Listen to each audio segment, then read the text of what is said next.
Hey everyone, want to install Google Fonts on Windows? In this video, I'll show you how to do it step by step. First, open your web browser and visit the Google Fonts website.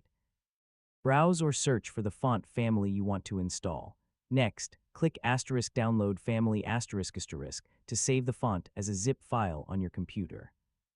Once the download is complete, locate the zip file and extract it to a folder. Open the extracted folder and find the font files. You'll usually see files in **, ttf*** or otf** format. Select the font files, right-click them, and choose *install***.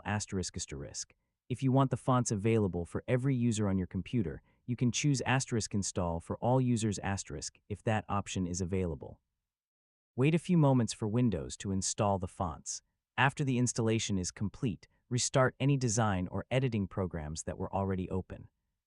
Finally, open apps like Microsoft Word, Photoshop, Illustrator, Canva Desktop, or any other compatible software, and select your new Google font from the font list.